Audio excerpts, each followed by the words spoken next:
Kita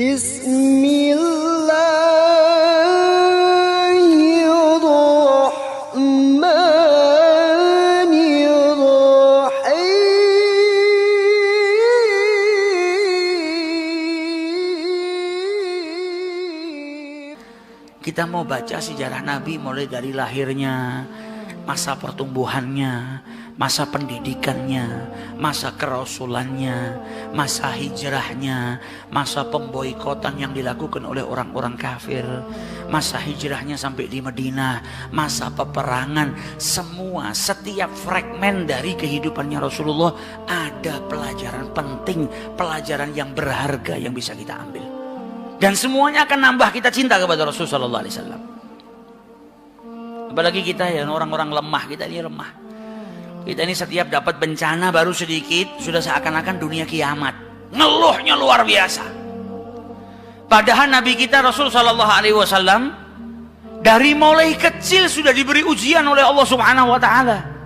Ujian yang berat yang mungkin kita yang hadir di sini nggak pernah mengalami ujian yang pernah dialami sama Rasulullah waktu masih kecil, bukan sudah dewasa. Kalau ujian waktu beliau dewasa, jadi seorang Rasul, ujian ketika beliau berdakwah lebih berat. Ujian di masa kecilnya Rasulullah, mungkin tak seorang pun kita yang ada di sini ini pernah mengalami ujian berat sebagaimana yang dialami oleh Rasulullah SAW. Kenapa diuji oleh Allah? Dipersiapkan. Allah itu nggak nguji hambanya kecuali menambahkan kekuatan pada hambanya, supaya hambanya jadi orang yang lebih berkualitas, jadi orang yang lebih kuat. Dan Nabi pun dididik oleh Allah Subhanahu Wa Taala dengan sebaik-baik pendidikan. Adabani Rabbi fa ahsana ta'dib. Sebaik-baik pendidikan yang Allah berikan kepada Rasulullah SAW. Bayangkan lahir ke muka bumi ini nggak punya ayah. Insya Allah kita yang di sini semua lahir pernah ngalamin punya ayah, pernah cium tangannya ayah, pernah manggil ayah kita dengan sebutan ayah. Kita pernah dengar ayah kita manggil kita anakku, bunayya, waladi, ibni, putraku. Nabi Muhammad gak pernah dengarkan itu. Kata ulama, yatim yang paling dahsyat, penderitaan bagi seorang yatim yang paling dahsyat adalah ketika lahir ayahnya sudah gak ada.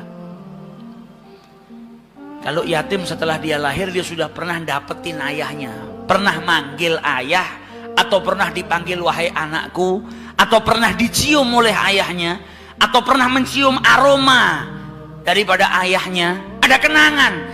Nabi Muhammad masih di perut ibunya, ayahnya sudah meninggal. Abdullah bin Abdul Muttalib sedang melakukan perjalanan pergi ke Syam untuk berdagang. Pulang dari Syam mampir ke keluarganya. Ibunya Abdullah bin Abdul Muttalib itu orang Madinah, dari Bani Najjar. Nabi Muhammad ini punya ayah, ayahnya ibunya orang Madinah. Jadi paman-pamannya Abdullah ini ada di Madinah. Ini tertibnya Allah. Makanya Nabi Muhammad kemudian hijrah ke Madinah, kembali ke keluarga, bertempat tinggal di keluarga ayahnya di Madinah. Pulang dari Syam mampir ke Madinah, silaturahmi dengan keluarganya, dengan keluarga ibunya, paman-pamannya dari ibunya. Dan akhirnya beliau meninggal di sana. Sampailah kabar ke Mekah Mukarramah kalau Abdullah sudah meninggal. Nabi Muhammad masih di perut ibunya.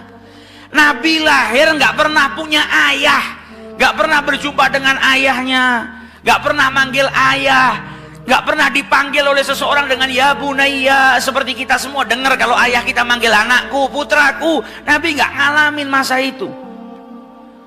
Lahir kecil sudah dikejar sama orang Yahudi mau dibunuh karena orang Yahudi mendengar tentang kenabian di akhir zaman. Dipindahkan sama kakeknya, disusuin oleh Halimatus Sa'diyah. Ketika usianya 6 tahun dijemput sama ibunya Siti Aminah, dibawa ke Madinah untuk bersilaturahmi dengan keluarga ayahnya dan juga berziarah ke makam ayahnya, supaya tahu, nak, ayahmu punya keluarga di Madinah, supaya kenal dengan keluarganya. Ini pelajaran penting juga buat kita. Terkadang kita punya paman, punya bibi, punya keluarga, nggak pernah kita silaturahmi. Nabi Muhammad dari kecil sama ibunya dibawa, diperkenalkan dengan saudara-saudara ayahnya yang ada di Madinah. Aminah bawa Rasulullah perjalanan 500 km dari Mekah ke Madinah. Hanya bertiga. Seorang janda yaitu ibunya Rasulullah SAW, Aminah, bawa anaknya yang usianya 6 tahun, Muhammad bin Abdullah, dan bawa salah satu pembantunya yang bernama Ummu Aiman. Perjalanan 500 km dilalui oleh Siti Aminah, bawa Rasulullah untuk apa? Silaturahmi dengan keluarganya. Sampai di Madinah diperkenalkan dengan keluarga ayahnya, silaturahmi dengan keluarga ayahnya, dan sempat berziarah atau ditunjukkan oleh Siti Aminah makam daripada ayahnya. Bayangkan seorang anak yang gak pernah berjumpa dengan ayahnya, lahir ke muka bumi ini dalam keadaan yatim, gak pernah berjumpa dengan ayahnya. Ketika ngelihat makam ayahnya, setelah itu pulang ke Mekah, maka setiap anak pasti di perjalanan yang ada di kepalanya siapa? Ayahnya. Karena baru pertama kali berjumpa, dan bukan berjumpa dengan ayahnya masih dalam keadaan hidup, tapi ayahnya sudah meninggal dunia. Jalan sama ibunya pulang ke Mekah, perjalanan baru 150 km. Di tengah jalan di sebuah desa yang bernama Abwa, ibunya sakit dan meninggal dunia. Kita di sini ada nggak yang ngalamin ujian seperti itu? Saat usia 6 tahun, lahir nggak punya bapak, 6 tahun baru jalan bareng sama ibunya. Tinggal di rumahnya Halimatus Sa'diyah lama, berpisah dengan ibunya lama. Baru perjumpaan dengan ibunya, kemudian keluar kota bareng dengan ibunya, dalam perasaan yang bahagia. Kebahagiaan itu bercampur dengan kesedihan ketika melihat makam ayahnya, teringat dengan ayah. Di Mekah dilihat anak-anak seusianya punya ayah semuanya. Maka setiap anak pasti punya kerinduan, ada kesedihan di hatinya Rasulullah. Baru jalan pulang, belum sampai di kota Mekah, di tengah-tengah jalan ibunya meninggal dunia, meninggal di pangkuannya Rasulullah SAW. Umur 6 tahun sudah dapat seperti itu. Kata Ummu Aiman, setiap aku gerakkan sebelum Aminah meninggal dunia, maka tangannya diangkat, dia mau memeluk putranya Muhammad SAW. Meninggal di pelukannya Rasulullah SAW. Dan ketika ibunya meninggal, Ummu Aiman ngelihat Rasulullah SAW sedih yang luar biasa. Beliau menangis karena di hari itu beliau berpisah dengan ibunya. Maka Ummu Aiman mengusap kepalanya Rasulullah sambil berkata, sabar wahai anakku, sabar, sabar. Didinginkan hatinya Rasulullah SAW. Maka Ummu Aiman berkata kepada Rasulullah, ya Muhammad, bantu aku untuk menggalikan kubur untuk ibumu. Anak usia 6 tahun, lahir gak ketemu dengan ayahnya. Saat itu dia berpisah dengan ibunya, dan dia harus menggalikan kubur untuk ibunya sendiri. Maka digali kubur tersebut oleh anak yang usianya masih 6 tahun. Kuburan ibunya sendiri, dia gali. Setelah digali, dimasukkan jenazah ibunya tercinta di situ. Setelah dimakamkan, kata Ummu Aiman, aku pegang tangan Muhammad dan aku ajak dia pulang ke Mekah. Maka ketika aku pegang tangannya, Muhammad berjalan sambil berkata, Ummi, Ummi, ibuku. Seakan mengatakan, jangan tinggalkan ibuku. Kita berangkat bersama, kenapa pulang harus berpisah? Anak usia 6 tahun. Sama Allah Subhanahu wa Ta'ala telah diberikan ujian yang luar biasa. Ujian yang tak lain untuk menambah kekuatan bagi Nabi besar Muhammad SAW. Nabi ini pegang amanah yang gak sembarang amanah.